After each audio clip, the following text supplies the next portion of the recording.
dia. Bom dia. Em primeiro lugar, Deus, Nelma, minha cara, perdoe. Eu ainda vou aprender a chegar aqui melhor. E hoje eu vou dizer que eu ainda dei azar, se é que isso existe, né? Parar numa blitz, no Recreio dos Bandeirantes, né? Você já está preocupado com o horário. Eu falo, não, meu Deus do céu. Mas o policial, ele foi gentil, foi rápido. Ele deve ter olhado a minha cara de zangado para ele, assim. Ele olhou assim. Essa blitz é diária, tá? Oi? É diária. É. Meus amigos, obrigado pelo convite, obrigado pela oportunidade de estar com vocês novamente. É sempre muito bom ter a oportunidade de visitar outras casas, reencontrar outros grupos, outros amigos, estreitar esses laços de fraternidade que são tão importantes e acho que nosso mundo anda tão carente, né? E podermos nos reunir e refletir e aprender juntos, né? Pensarmos juntos sobre coisas verdadeiramente relevantes, importantes, boas, fundamentais para a nossa vida, num mundo em que parece cada vez mais nos apontam, nos convidam a dedicarmos o nosso tempo, direcionarmos os nossos anseios, construirmos os nossos sonhos e projetos para questões que absolutamente não se mostram dignas desse esforço ilusório, né, que nós acabamos por construir ou projetar em coisas que absolutamente não têm valor e não permanecem. Mas aqui estamos reunidos em nome de Deus, em nome de Jesus, em nome de tudo de melhor que podemos almejar para as nossas próprias vidas. E vamos conversar, como a Nelma anunciou, sobre os infortúnios ocultos. Essa passagem está lá presente no Evangelho segundo o Espiritismo, no capítulo 13, no seu item 4.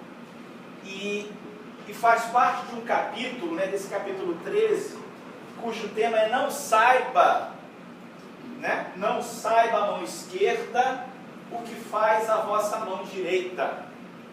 Não saiba a vossa mão, tá certo, esquerda, o que faz a sua mão direita. Fala sobre o dar, a prática da caridade, da doação, etc. E num sentido muito peculiar, né? Assim, de como ela nos faz um alerta, na verdade, né? De como é que a gente deve fazer a caridade. A gente abraça, né, na doutrina espírita a máxima, né, ela de Kardec, né, de fora da caridade não há salvação, né? Não é assim, né? Fora da caridade não há salvação. Dependendo da igreja, do templo, da religião, da filosofia que a gente bate a porta, vamos apontar a salvação por um caminho, né? Ah, a porta da salvação é essa, é aquela, é dessa, daquela forma. Ah, não, só quem professa a mesma fé do que nós aqui é salvo. Ah, não, só quem é da mesma religião da gente aqui é que o Deus é o Deus verdadeiro, os outros estão todo mundo enganado, né? Cada um vê a ideia da salvação que é depois dessa vida, né, para além dos portais da eternidade, vamos do lado de lá encontrar uma vida de paz, de harmonia, o céu, o paraíso idealizado, né? Essa é a ideia da salvação. E como é que faz para chegar lá, para merecer? É sorteio, é bingo, né? Como é que é esse negócio? É o bilhete premiado? Vem lá, Deus olha, bom, assim, não, você, deixa eu ver, esse aqui, tá bom, vou passar para cá. Não, aquele ali não entra, né? Tem São Pedro lá na porta, o livro da vida. Como é que é, afinal de contas, essa história de alcançar a salvação?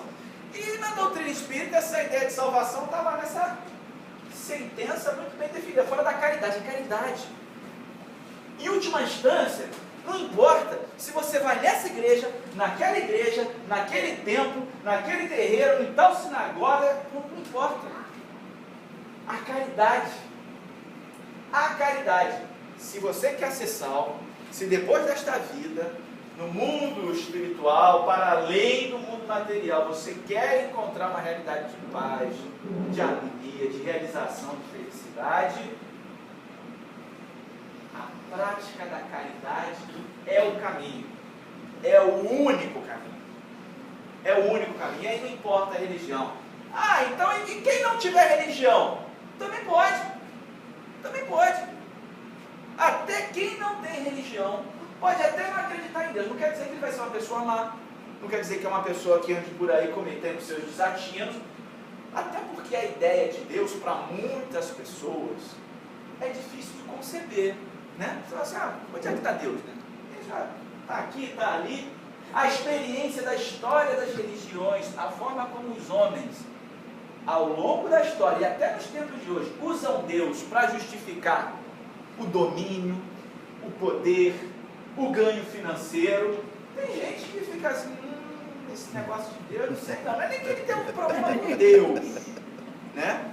Não é nem que ele tem um problema com Deus, mas ele tem um problema como os seres humanos vivem a religião, e aí ele fica, eu não gosto dessa história. Mas independente de ele ter essa capacidade de transcendência, ter um ímpeto espiritual mais forte ou não, ele pode ser um bom cidadão, pode ser uma pessoa correta, que paga seus impostos, é um bom pai, é bom marido, é um bom vizinho, é um bom sogro, é um bom chefe, ajuda as pessoas, ajuda a sociedade, ajuda a comunidade onde ele vive, é uma pessoa honesta.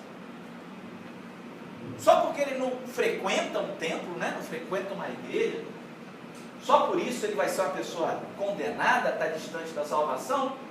A doutrina espírita, na máxima de Allan Kardec, ela fora da caridade não há salvação. Então, se você for uma pessoa que segue os princípios corretos e que faz a caridade, e a caridade aí num sentido bastante amplo, é uma pessoa digna de obter essa chamada salvação, ou seja, a recompensa do justo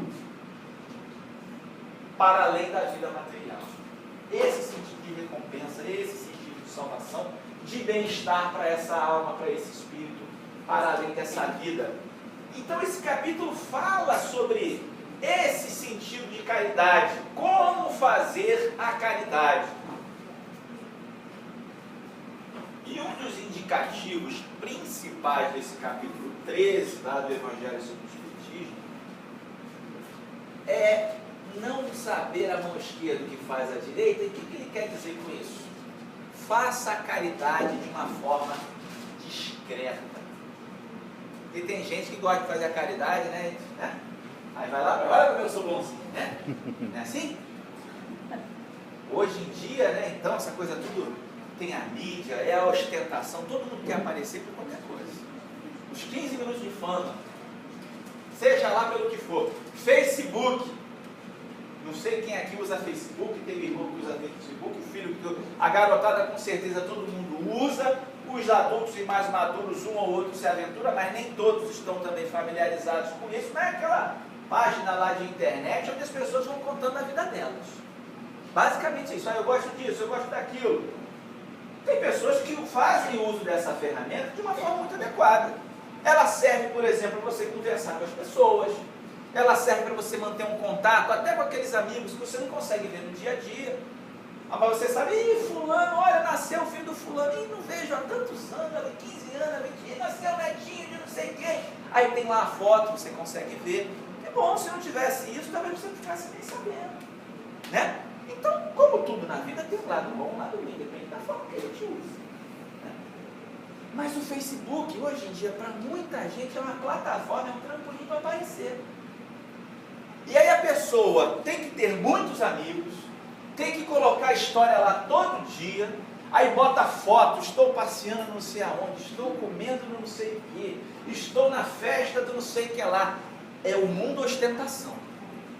Essa é uma palavra da moda hoje em dia, ostentação. É o mundo ostentação. Todo mundo quer aparecer, todo mundo quer ser admirado. Aí a menina, o menino vai lá, bota foto, o menino está bonito, está forte, né, que está na academia, está fazendo, né? Aí bota lá e vai ficar doido para as meninas irem lá, né? Tem um curtir, né? Aquele curtir. Aí chega no final do dia, ele vê quantos curtir que ele ganhou. Se for menos do que 50, entra em depressão. É assim, é ou não é? Eu estou vendo aqui, ela está balançando a cabeça. Cheio de amigo assim no Facebook, né? As meninas também. As meninas também. Aí vai tirar foto de biquíni, tirar foto daquele. Quantos curtir que ela ganhou? é um exemplo, uma metáfora do mundo que a gente vive. As pessoas, de uma maneira geral, têm esse ímpeto, uns sim, outros não, né? Claro. Mas esse mundo aponta pra gente, tem que aparecer, tem que ser visto, tem que ser admirado, bota o ego lá pra cima, bota a nossa vaidade lá no alto. Isso é muito perigoso. Isso é muito perigoso. As pessoas transferem esse sentido de reconhecimento, de admiração, de querer que as pessoas gostam dela, que admirem ela, que aplaudam, etc., até na prática da caridade. Até na hora de fazer o bem. Tem que aparecer, tem que ser visto. E a recomendação da lição dessa manhã que a gente tira lá do Evangelho segundo o Espiritismo é isso: não saiba a vossa mão esquerda o que faz a sua mão direita. Ou seja, se até você, que é um conjunto orgânico único, individual, um não pode saber do outro, que é o sentido, faça discretamente, não tem que ficar aparecendo um com o outro, não. O que essa aqui faz, que essa aqui não saiba. E qual é o sentido dessa mensagem? Que você, na prática da sua caridade, quando você for fazer o bem, não é para ficar aparecendo, não, seja discreto. Faça você e que o outro não precisa ver. Faça por convicção. Faça por um sentido de sentimento, de solidariedade, de fé, autênticos. E se assim o forem, e se você souber controlar e administrar isso, o seu jeito, ok, a vaidade faz parte, né? Quem é que não tem vaidade? Alguns até dizem que um pouquinho de vaidade é bom, né? Porque a vaidade que pode se arrumar, pode se perfumar, pode se cuidar. Ok, pode ser. Se é que a gente entende isso como vaidade, tá bom, vamos aceitar esse tantinho. Se cuide. É bom, claro. Mas, muito cuidado, porque às vezes é um pequeno gatilho que depois leva a gente lá para cima. A recomendação, portanto, da prática da caridade é de uma atitude discreta. E eu particularmente, não sei vocês, eu admiro muito as pessoas discretas. Pessoa discreta é aquela que chega de mansinho. É aquela que fala, não precisa falar alto para chamar a atenção de ninguém. A pessoa discreta é aquela que faz o que tem que fazer sem estardalhaço. Não precisa e não procura a atenção dos outros, não procura os holofotes, não procura o microfone, não está atrás de aplauso. É discreta, é silenciosa. Às vezes a pessoa chega, faz o que tem que fazer, vai embora, os outros nem percebem. Às vezes nem percebem de tão discreto que essa pessoa é. Eu admiro muito esse tipo de comportamento. E é por aí que a lição do dia nos orienta a fazer o bem e a praticar a caridade. Mas a gente tem que ter um cuidado quando a gente fala assim de como ser discreto, porque tem gente que confunde a discrição com a timidez. Ser discreto e ser tímido são duas coisas diferentes. Porque tem gente que também faz isso, chega de mansinho, sai de mansinho, aí você fala assim, olha que é uma pessoa discreta. Não necessariamente ela é discreta, ela é tímida. E às vezes o tímido é orgulhoso e vaidoso pra caramba. Só que ele se esforça em ser discreto porque ele tem medo de, se ele aparecer, alguém pode criticar ele. Ele é tão vaidoso, falando, não, se eu errar, vai aparecer alguém para apontar meu erro, e aí a minha vaidade vai ficar ferida. Então a preocupação dele não é necessariamente com a discrição, que é filha da humildade, mas às vezes é justamente uma vaidade exacerbada. E diante de um cenário de insegurança, ele prefere ser silencioso e estrategicamente, espertamente, malandramente discreto naquele contexto, naquela situação. Porque se alguém reparar nele, ele fizer alguma bobagem, alguma coisa não der certo, ele receber uma crítica, um olhar ou uma palavra de reprovação, ele vai se sentir muito mal com o seu orgulho ou com a sua vaidade. Então, timidez não necessariamente é a discrição. A discrição a qual nós nos referimos é a discrição filha da humildade. A pessoa que é simples, a pessoa que realmente está despreocupada e faz as coisas com muita cautela, de uma forma silenciosa, de uma forma que os outros não necessariamente precisam perceber, precisam observar. No Evangelho, no Livro dos Espíritos, na questão 886, Kardec fez uma pergunta aos espíritos superiores sobre a questão da caridade, que era a seguinte: qual o verdadeiro sentido da palavra caridade segundo o entendimento de Jesus? A gente fala da caridade abertamente, né? A prática da caridade pode se desdobrar em inúmeras formas. Mas qual o sentido da caridade segundo Jesus? Porque quando a gente fala, às vezes, muitas das vezes, da caridade, a gente associa a algum gesto material. O que eu quero dizer com isso? Vou dar uma esmola para uma pessoa que está necessitando. É caridade? É ou não é, gente? É caridade. Bateu uma pessoa na minha porta pedindo um prato de comida, uma roupa, separei, dei. É caridade?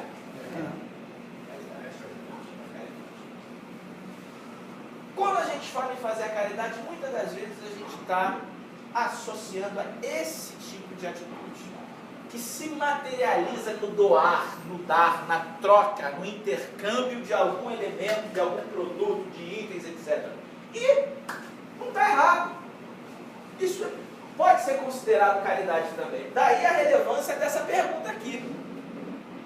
Mas e para Jesus?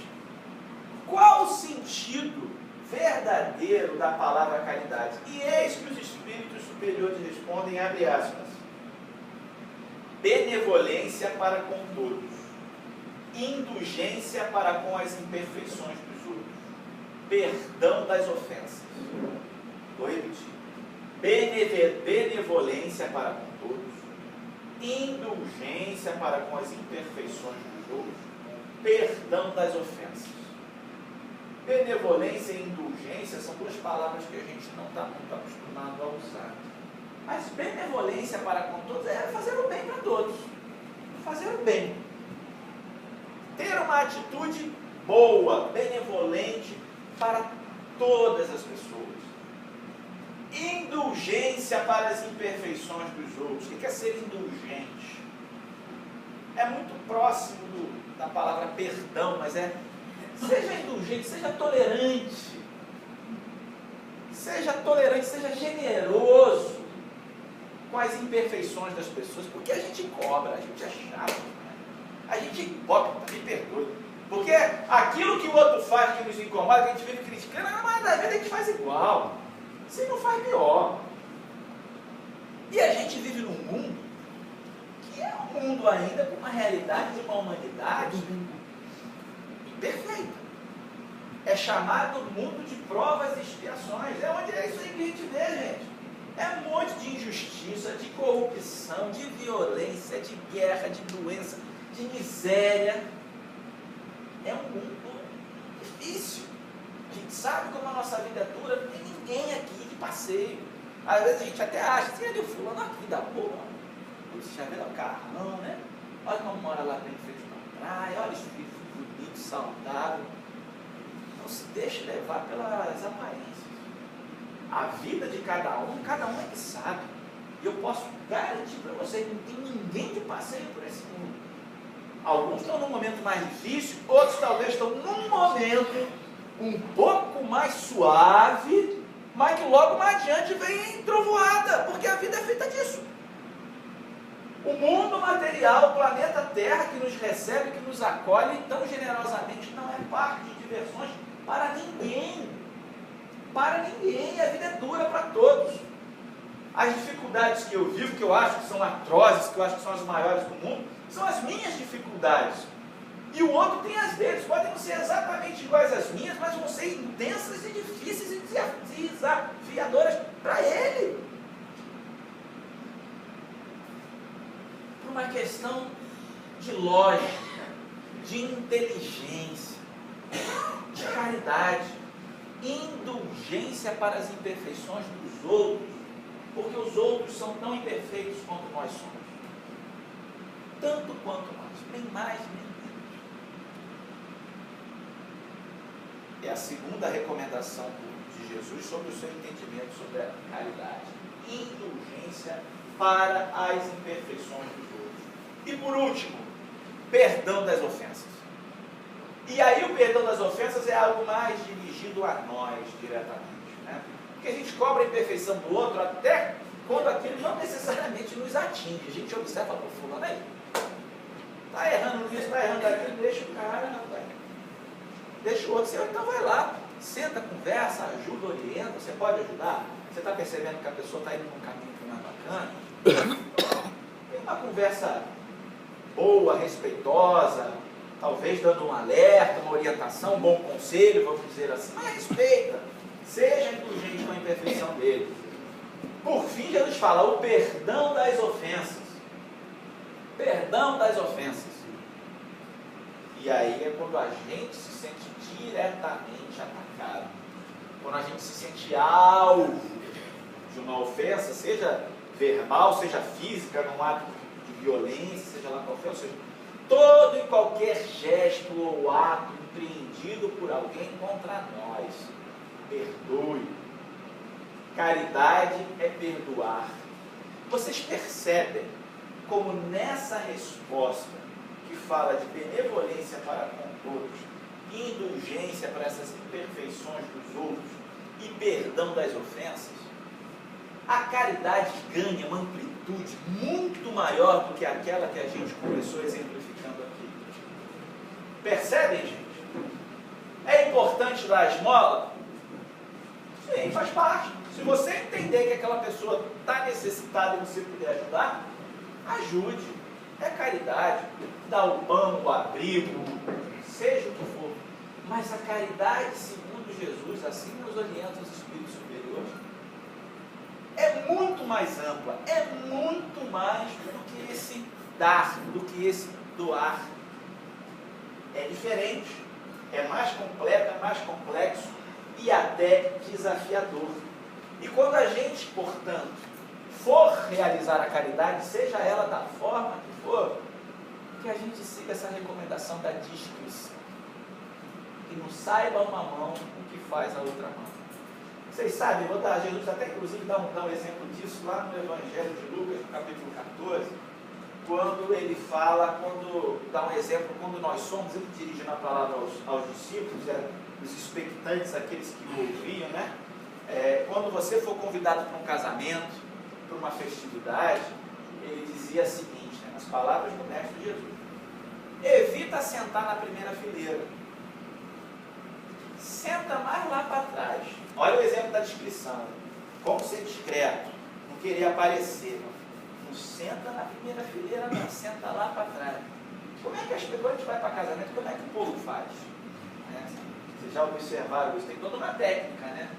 Quando você chega para a festa, chega no salão de festa. Se vocês não sabem, aprendam o que eu vou ensinar para vocês agora. Como é que o camarada faz? Ele entra lá no salão de festa e olha assim. Onde está a comida? Onde é que é a cozinha? Onde é que é o banheiro? Porque também uma coisa está associada a outra, vai beber e tal, aquela coisa. Então tem que estar perto do banheiro. Onde é que está a mesa da família da noiva e do noivo? Porque é quem recebe mais atenção dos garçons também. Então já cola. Então tem toda uma lógica de aritmética. Ele faz as contas, assim, GPS e tal, aquela coisa. Onde é que eu sento? Porque eu vou ficar perto da cozinha, do banheiro, né? O fluxo aqui do serviço dos garçons, ele escolhe ali para poder sentar bem, né? É isso que Jesus fala, cuidado. Olha a malandragem nessa hora, você pode passar um constrangimento muito sério. Muito sério. Jesus exemplifica. Vai que você, né, vai nessa, e aí quer sentar ali perto, lá na frente, eu sou amigo do noivo, sou da noiva, etc. Sentar lá na frente para ver tudo de perto, a cerimônia, né? Depois quando tiver o serviço, lá, comidas, bebidas, etc.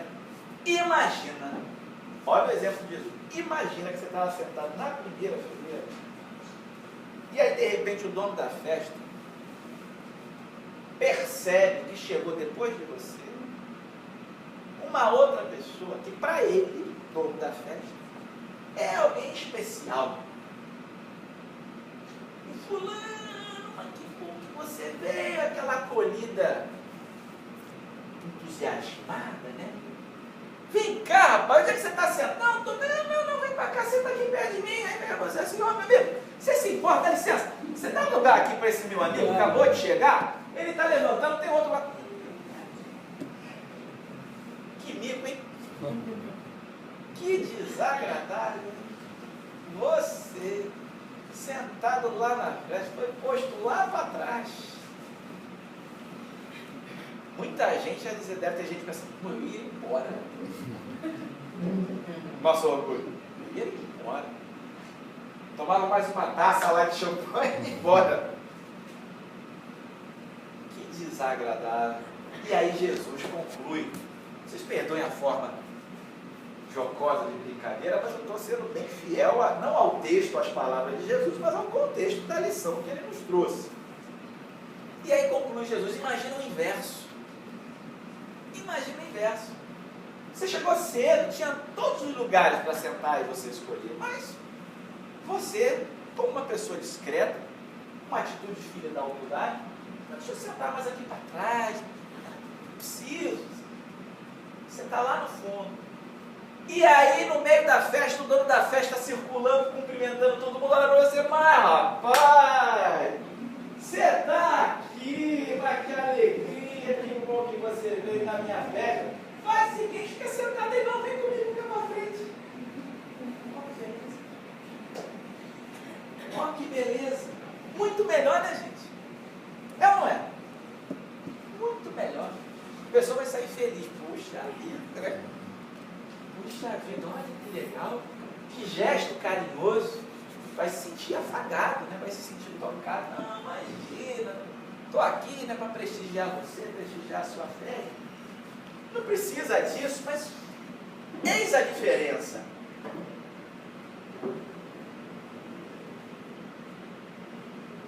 Portanto, evitar essas atitudes, nas mais das vezes, alimentadas, né, ou impulsionadas pelo orgulho, pela vaidade que a gente ainda traz, de querer o destaque, querer o reconhecimento, e ao contrário disso, né, buscar um caminho, um comportamento discreto, simples. Não quero aparecer, não quero destaque, não quero aplauso. Isso vale para tudo na vida. E vale até, e principalmente, quando a gente se coloca nessa condição, nessa posição de praticar a caridade. E essa descrição, ela tem duas finalidades. Assim traz Kardec no trecho do Evangelho. Uma atitude discreta na prática da caridade tem o primeiro objetivo de não humilhar aquele que recebe. Porque isso também acontece. Muitas das vezes, quando a gente vai se colocar nessa posição de ser benevolente ou de ajudar alguém, a gente exerce esse papel verticalmente. O que eu quero dizer com isso? Uma relação de cima para baixo. Eu, superior, estou te ajudando, inferior. Eu posso e você necessita. E já estabelece uma relação hierárquica, mais uma vez, pautada, né, nos nossos erros de percepção e de foco, mais uma vez no nosso orgulho. Não, eu posso ajudar então. Olha aí você como é um coitado, um pobre coitado. Mas eu sou bom. Eu sou uma pessoa boa. Eu sou um bom cristão. Eu sou bom. Eu posso te ajudar. E seja grato, hein? Percebe? De cima para baixo. Está errado. Não é assim que se faz. Essa recomendação dessa atitude discreta também serve para nos posicionar. Não tem ninguém melhor do que ninguém. Ninguém sabe mais do que ninguém. Um pode saber mais um pouquinho disso, o outro vai saber mais daquilo outro. É justamente no convívio que todo mundo cresce junto. Ninguém vale mais, nenhum ser humano, nenhuma alma, nenhum espírito, em qualquer ponto do universo vale mais do que o outro, por mais que um esteja mais evoluído, o outro um pouquinho ainda carecendo de aprendizado e desenvolvimento, mas as relações têm que ser horizontais, de igual para igual, né? E não uma relação vertical de cima para baixo. Então esse é um dos pontos importantes de observarmos essa máxima e essa orientação. Que esse gesto não coloque as pessoas em situações distintas, um acima, outro abaixo, e assim evitar a humilhação, esse sentimento de humilhação de quem recebe. E o outro é justamente o outro ponto, né, dos dois, o segundo, era aquele que a gente vinha dizendo, evitar que isso também eleve a nossa vaidade. Porque a pessoa sai dali ou parte dali também se sentindo, olha como eu sou bom, né? Olha como eu sou legal. Pois não, meu amigo?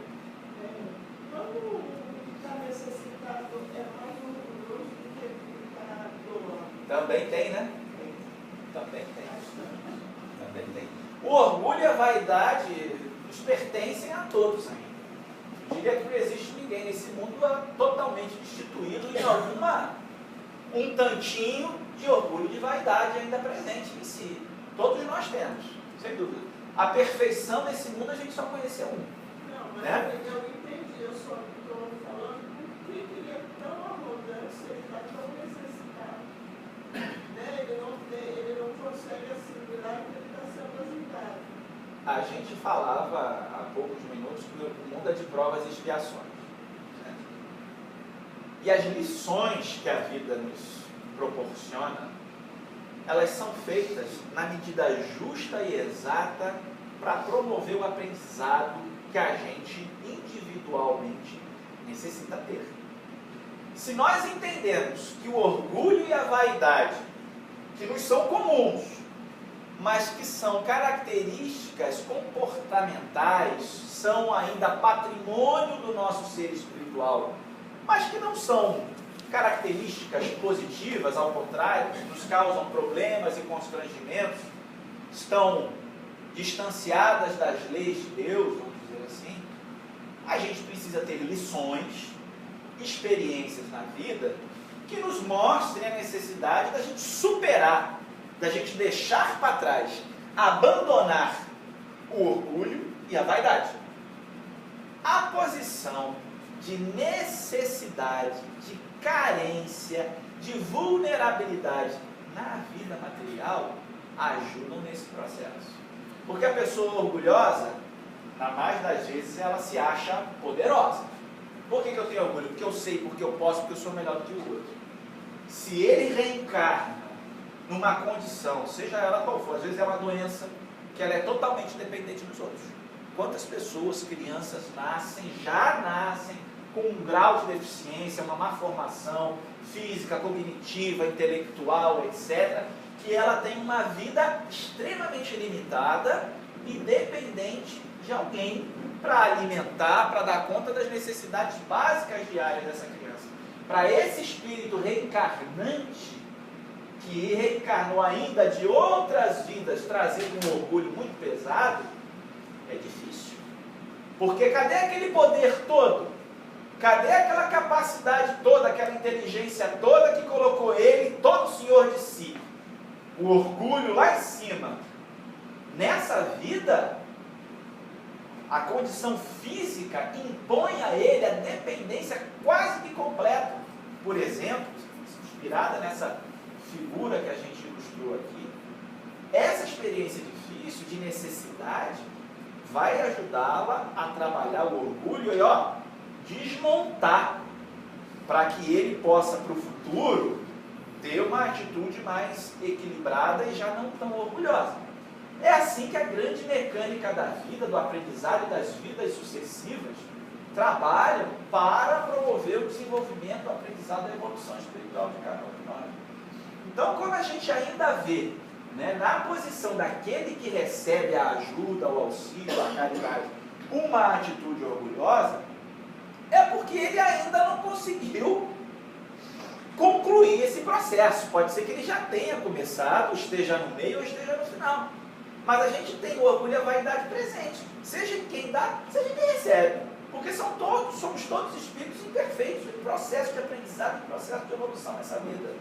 A recomendação é que a vaidade e o orgulho não estejam presentes em ninguém. né? Mas a gente ainda observa tanto de um lado como de outro. Se quem dá precisa dar de forma discreta, né? De uma forma desapegada, generosa, benevolente, do fundo do coração, sem querer estabelecer essa hierarquia, aquele que recebe também é convidado a receber com humildade, reconhecer a sua dificuldade, reconhecer a sua limitação, agradecer a quem dá, agradece a Deus, porque essa mecânica, né, da ajuda que chega não começa naquela, nem termina naquela pessoa, tem toda uma dinâmica ali atuando junto, é a lei de Deus, é a necessidade de todos, toda a dinâmica motivacional. Às vezes é aquela coisa, é alguém que está saindo daqui que, eu não gosto de dar esmola, por exemplo, eu tenho uma pessoa aí dentro de casa que está com tal ou qual situação e eu nunca parei para dar atenção para ela, para ajudar, porque é caridade também. E aí a gente sai daqui já com esse ímpeto, com esse olhar mais atento, e a gente se bota mais disponível para prestar esse auxílio e essa caridade.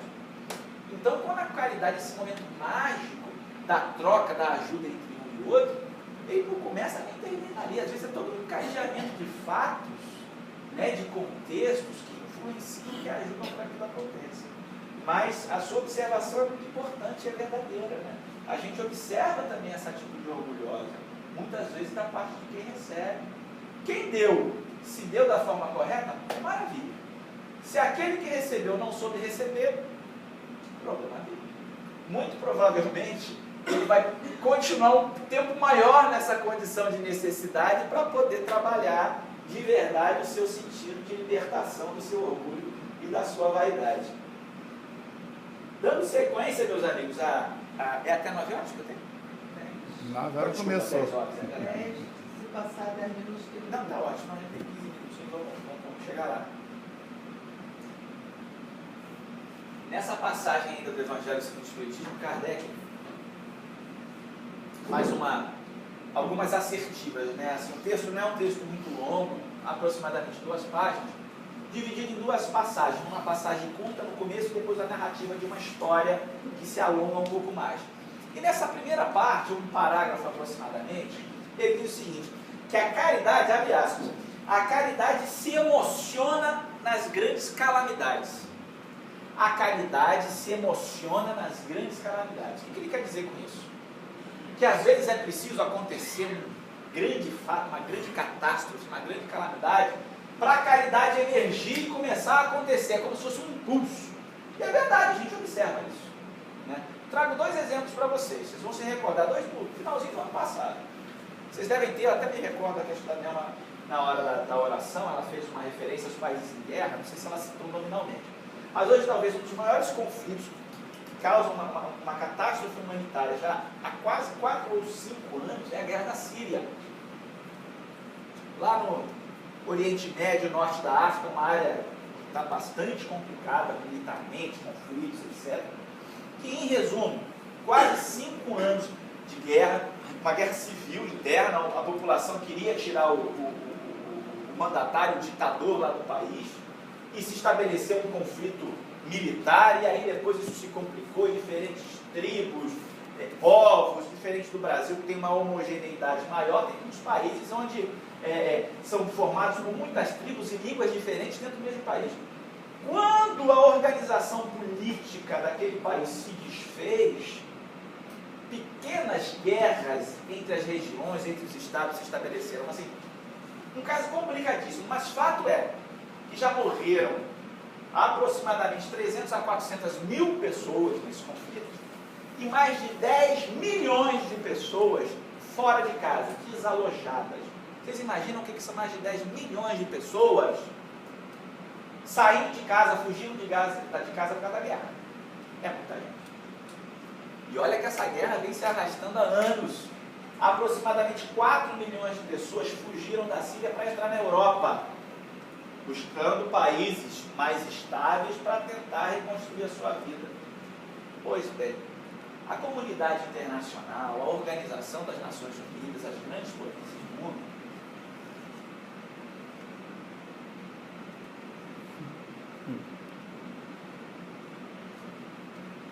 só olhando, ninguém fez nada. Os países da Europa, grandes deles, que teriam sim a capacidade de receber grande parte desses refugiados, estavam com as suas fronteiras fechadas impedindo a entrada ou causando enormes embaraços, né, para acolher essas pessoas necessitando. E aí vocês devem lembrar, se eu não me engano foi outubro do ano passado, uma manhã, numa praia do sul da Turquia, um balneário, uma cidade rica, onde as pessoas ricas vão passar suas férias, em grandes hotéis de luxo, etc. O mundo acordou chocado com a foto de um menino. Vocês lembram disso? O menino, num naufrágio do barco, junto com a sua família, né, buscando se salvar daquela guerra, se afogou no naufrágio do barco.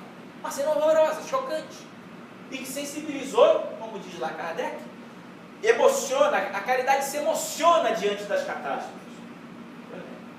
Foi preciso aquela cena, uma catástrofe daquele menino, daquela família, mas era uma no meio de milhões. Mas aquela foto correu o mundo num piscar de olhos hoje, graças à tecnologia e os meios de comunicação. E a partir daquele dia, uma série de ações foram desencadeadas pelos organismos internacionais e pelos grandes países europeus para abrirem as suas fronteiras e receberem aquela população. Não é fácil, o problema não está resolvido, a guerra continua, o conflito está lá, mas mudou. Ou seja, esse sentido de solidariedade das pessoas, da caridade das pessoas, da humanidade das suas organizações, às vezes só se movimenta diante da catástrofe. Isso é muito sério. E mais à frente a gente vai retomar isso. E a história, esse é um exemplo. Podemos falar também daquele exemplo da tragédia de Mariana, aqui da barragem, né, em Minas Gerais, lá também completou 6 meses, se eu não me engano, essa semana. A mesma coisa. Quantas doações de roupa, de mantimentos, de água potável, etc. O povo brasileiro e de outros países também mandaram. Uma catástrofe realmente terrível e que isso sensibiliza, isso nos emociona. Então, manda socorro, manda ajuda. E aí eu resgato a vocês o título da passagem, o tema da nossa conversa dessa manhã, que são os infortúnios ocultos. Os ocultos. Porque a catástrofe, repito, ela emociona, ela nos arrasta, ela ganha proporções, todo mundo sabe, todo mundo se sensibiliza, mas é aqueles infortúnios ocultos que ninguém vê, que a gente não conhece. E nessa passagem do Evangelho é feita a narração de uma história de uma senhora lá da época, né? Meados do século XIX, lá na França, Paris, que ela seria uma senhora que visitava uma família de mãe e filhos muito pobres. Essa senhora, uma senhora muito rica, aparentemente, e que ela visitava aquela família frequentemente, porque aquela família estava numa condição de necessidade muito grande, porque o pai, né, o esposo, estava doente, internado no hospital, sem poder trabalhar, e a família desassistida. Naquela época, né, a mulher praticamente não trabalhava, não tinha como buscar sustento, ia pedir, contava com a ajuda, com a caridade dos outros para poder sobreviver, alimentar as crianças, dar remédio para as crianças, enfim. E era aquela senhora rica, que não se sabia o nome dela, que toda semana ela saía na sua carruagem, uma série de itens de mantimentos, de remédio, etc., carregando ali. Ela ia visitando não só aquela família, mas outras em condição semelhante. E levava a filha dela adolescente para aprender a fazer a caridade também. E ela fazia discretamente. Diz que até a roupa dela, ela vestia uma roupa mais discreta para não chamar a atenção. E as pessoas perguntam: como é que é seu nome? Que é a senhora? Ela vai dizer: não importa. Não importa. E as pessoas a recebiam, sabiam que era um anjo do céu, por assim dizer. Mas as pessoas da rigor não sabiam quem ela era, de onde vinha, qual o seu nome, onde morava. Esse é o exemplo que nos fica, que nos é trazido do infortúnio oculto. E hoje em dia, né, na verdade, a gente tem exemplos parecidos com esse, embora talvez não tão conhecidos. Eu me recordo de pouco tempo atrás, uma amiga minha estava começando a chegar, a se envolver, né, estava indo numa palestra de uma casa espírita lá em Botafogo, se eu não me engano, bairro próximo dela. E ela estava tão empolgada com tudo que ela estava conhecendo, aprendendo, estudando, que ela passou a pegar algumas mensagens dos livros, né, que ela estava lendo, essas mensagens de ânimo, de estímulo, de consolação, etc. E ela passou a colocar isso, imprimia na casa dela numa impressora, botava num envelope colorido e ia colocando nos caninhos dos prédios, lá onde ela mora. Botafogo basicamente é prédio, né, nas vilas e tal, a caixinha do correio, né? E não dizia nada o nome dela, o que ela fazia, para onde ela ia, para onde ela vinha, mas colocava lá na assinatura da mensagem o dia e o horário da reunião lá da casa que ela frequentava. Então, se ela colocasse lá, a Cristi, sábado, 9 horas da manhã, venha, uma coisa assim, um convite nesse sentido. Era a única identificação. E aí, semanas se passavam, ela me contou essa história, eu achei muito interessante a prática dela. Ninguém via, ninguém sabe. E ela contou, semanas depois, como que ela estava feliz. Porque naquele dia, pela primeira vez, tinha aparecido uma pessoa lá na reunião da casa que ela frequenta, dizendo: olha, eu vim aqui porque alguém deixou essa mensagem lá na minha caixinha de correio, eu gostei muito, me sensibilizou e eu vim aqui conhecer do que se trata. Ela estava muito feliz. É um exemplo. Eu tenho um tio muito querido, recém-desencarnado, há quase um mês aproximadamente, e que é uma pessoa assim, desencarnou, mas ainda é meu tio. Perdoe a emoção da saudade. Uma pessoa que foi muito importante na minha vida, mas muito, muito importante. E ele tinha uma prática. Ele seguia literalmente essa história aqui do Evangelho. Ele pegava o carrinho dele, um Chevetão velho, e enchia de cesta básica na mala. E aí chegava numa comunidade das mais necessitadas e parava lá na frente. Ia numa padaria, num camelôzinho, um vendedor. Estou procurando a Dona Maria. Mas não é Dona Maria? A Dona Maria, ela é muito pobre, tem muita criança dentro de casa, ela está necessitada, não sei o que. Aí eu, Dona Maria? Uma mentira, ele não conhecia a Dona Maria nenhuma.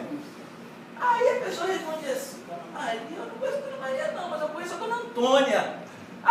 Isso aí, é a Antônia mesmo. Ela ficou viúva, ele está com os netos, e uma situação terrível. Não, ela mesmo que eu estou procurando, me leva lá. E aí alguém ajudava, levava, chegava na casa da Dona Antônia e tal, se apresentava: Dona Antônia, tal, a senhora dá licença e tal, a gente está aqui. Aí contava uma história lá, assim: não, a gente está aqui visitando as pessoas, indicaram a senhora, e obviamente quem está numa situação de necessidade, né, assim, e era uma abordagem feita de uma forma muito respeitosa, né? As pessoas, via de regra, abriam as portas e recebiam de forma muito calorosa. E ele via se o quadro era realmente um quadro de necessidade, e assim: Dona Antônia, tem mais alguém aqui na vizinhança que também está numa situação difícil? Meu filho, tem mais não sei quem, tem mais não sei o que lá. E assim ia. Passava o dia inteiro. Ia na casa de um, na casa de outro, sempre a mesma coisa, sempre a mesma história. Fazia uma prece e tal, as pessoas recebiam. Era uma experiência extraordinária. Eu tive a oportunidade de acompanhá-la nesse tipo de realização por diversas vezes. E aí, no final do dia, a gente voltava na porta de um pulo e falava: olha, a gente tem umas coisinhas ali dentro do carro para ajudar você. A gente juntava todo mundo e levava lá até onde o carro estava estacionado, dava lá a ajuda que precisava. Não, está precisando de um remédio. A gente ia depois, ia na farmácia, comprava um remédio, voltava e entregava lá naquela casa. E assim se fazia hoje. E é fácil de fazer, gente. Porque a gente é aquela coisa, a gente não tem coragem, a gente acha que vai dar errado, né? Mas é possível. É possível se fazer. E se fez. Né? Compartilho com vocês essa experiência que eu particularmente pude acompanhar por mais de uma vez. Existem, portanto, não tenhamos dúvida disso, os infortúnios ocultos, e que a gente tenha o olhar muito ajustado para que a gente não fique unicamente aguardando que nos bata a porta, que nos salte aos olhos, ou que nos comova o coração, as catástrofes.